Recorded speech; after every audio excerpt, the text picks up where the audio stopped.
What's going on, everybody? Hope you have recovered from the disappointment of the Baltimore Ravens not really doing much yesterday.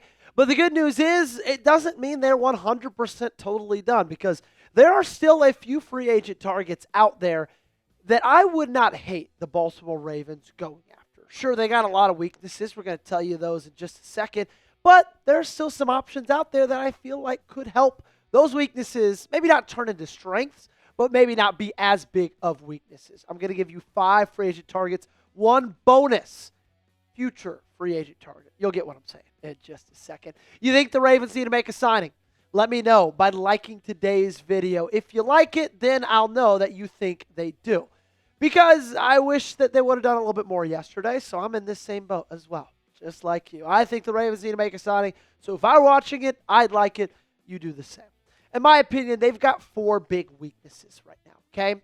Defensive line, and when I say defensive line, I mean interior defensive line. I think when you look at the current roster for Baltimore, Travis Jones is phenomenal. Travis Jones, I absolutely love, okay? I think Travis Jones is the best player on your defense outside of probably Kyle Hamilton. Call me crazy. I'm willing to fight anybody about that.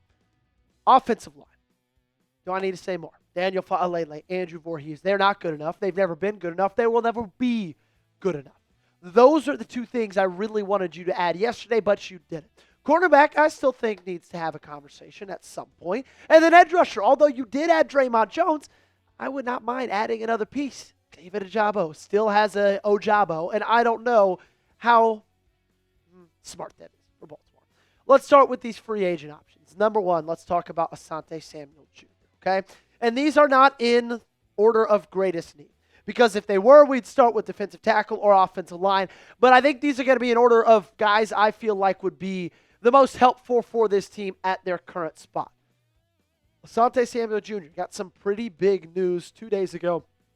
Ian Rapoport was the one that broke it to the NFL, that he has been cleared to play after having a spinal fusion procedure this offseason. He was one of the bigger free agent targets going into this past season's free agency, but everybody passed on him. Well, because he was dealing with a stinger, most people thought, for the entirety of the 2024 season, it ended up being a much bigger problem.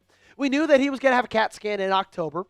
We didn't know how it was going to go. Obviously, it went very, very well, and he is now cleared to play. I would absolutely love bringing in Asante Samuel Jr. for a workout. I love Nate Wiggins, okay? I like Marlon Humphrey a lot. He's had a little bit more of a roller coaster season. Chidobe Awuzie has been pretty good, but I just feel like this is going to give you an extra piece, an extra depth piece in that cornerback room that can make you a little bit more confident in the secondary. We all know the first 6 weeks of the season, first 7 weeks of the season, this secondary was the worst in football, and it wasn't even really close. This defense was the worst in football, and it wasn't really even close. Well, I don't think that's 100% gone away. I think it's gotten better, and I'm really, really happy with where they sit defensively now compared to a couple of weeks ago, but I'm not naive enough to believe that it just magically, poof, disappeared. And if that's the case, Asante Samuel Jr., bring him in. See if you can get him on the roster. What say you? Should the Ravens sign Asante Samuel Jr.? Give me a yes or give me a no in the comment section down below. Weigh in with your answer. Number 2, let's talk Linval Joseph, defensive tackle, formerly with the Dallas Cowboys. He spent last year with them, played in 17 games, 19 tackles, 2 tackles for loss, 2 sacks. He's only a few seasons removed from his best season with the Los Angeles Chargers, where he amassed 57 tackles on the year. And I'm just going to shoot you guys straight. Most of the guys that we're talking about right now, I'm not asking you to sign them because I believe that they're going to be day 1 starters or starters for the rest of the season. Hell, if I believe that, I can promise you they would not be free agents. But Linval Joseph, I think, has a ton of experience in the National Football League, and I do believe that he would be a guy that I think would fit well in this Baltimore Ravens defense. And you just need bodies. Plain and simple. Like, it's hard, and it doesn't seem fair to simplify it down to that. But, guys, your second best interior defensive lineman is Brent Urban or John Jenkins. Nnamdi Madubuike, he's out for the year. Broderick Washington, he's getting surgery on his Achilles. His return is not imminent. You need depth. You need bodies. You need players. You need guys whose hearts are beating. And I think Linval Joseph could at least give you a little bit of juice. Let's talk offensive line now, okay? We spent the whole time on defense. Let's talk offense. How about Shaq Mason, offensive guard? Now, Shaq Mason did not have the best season last year with the Houston Texans. 931 snaps, 62.3 overall grade. Pass blocking grade was a 65.2. Run blocking grade was a 57.7. He let up 8 sacks in 2024. But Shaq Mason, funny enough, was like one of the better offensive linemen on that unit. Houston's offensive line last year was horrible. And I've got a feeling if you get him in here and you place him right in between Ronnie Stanley or Tyler Linderbaum and Roger Rosengarten, he's going to be a lot better player than he was a year ago. I think part of the lack of success he had in 2024 was because he was surrounded by a lot of other offensive linemen who were having zero success.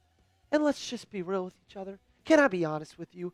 We got to ask ourselves this question, could it get any worse than Daniel Fa'alele and Andrew Voorhees? Because I think the answer is no, frankly. And what's it going to cost you to sign a guy like Shaq Mason? Not much at all. And I think it's worth at least trying him out, okay? I really wanted this team to trade for Kevin Zeitler or Joel Bitonio at some point during the trade deadline. That didn't happen. I'm upset about it. You should be upset about it too. But that doesn't mean you're just going to sit on your hands and say, I guess this is the front five we're going with for the rest of the season. Because if that's the case, I don't think it's good.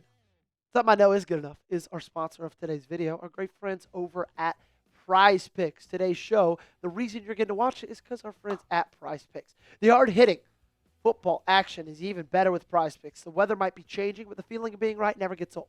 So keep the season rolling on Prize Picks by getting $50 instantly in lineups when you play your first $5.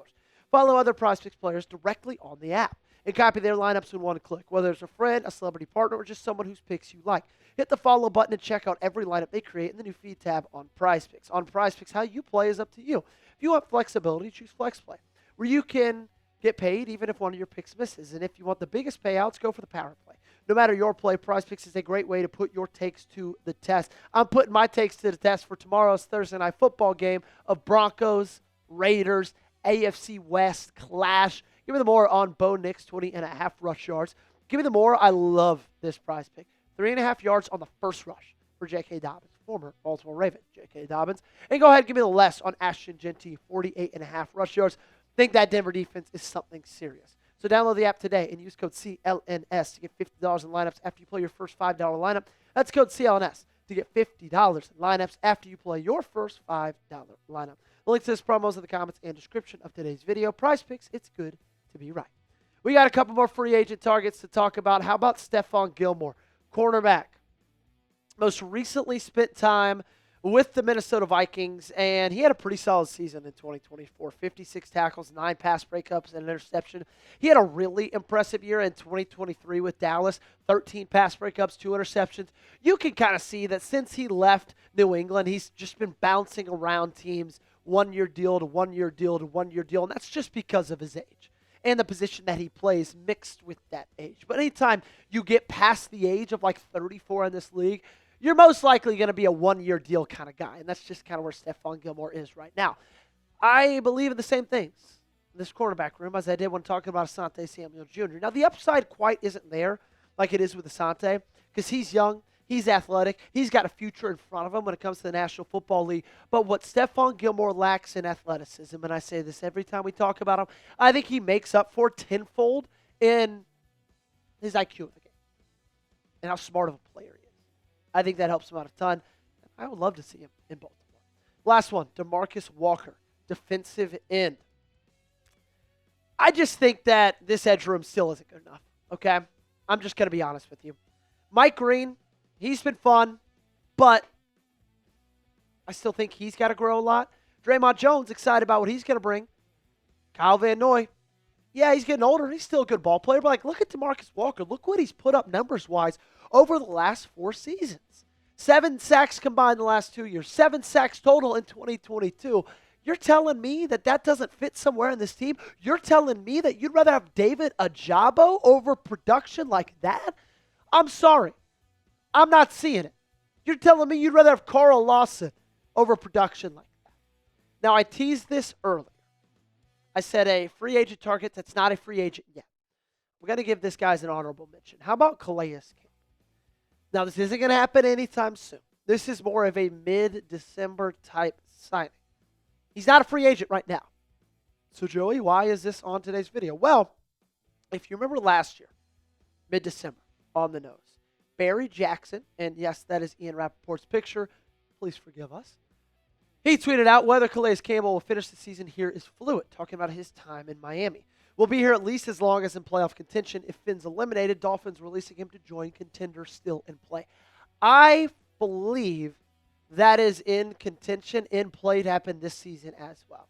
And right now, the Arizona Cardinals, although they got a big win on Monday night against Dallas, they're at the very bottom of a very good division in the NFC West. They will not be in playoff contention for very long, okay? So if he gets released again, he becomes a free agent in about a month and a half, I'm all there. I'm also all on Twitter and Instagram, Joey Peterson 8. Make sure you subscribe.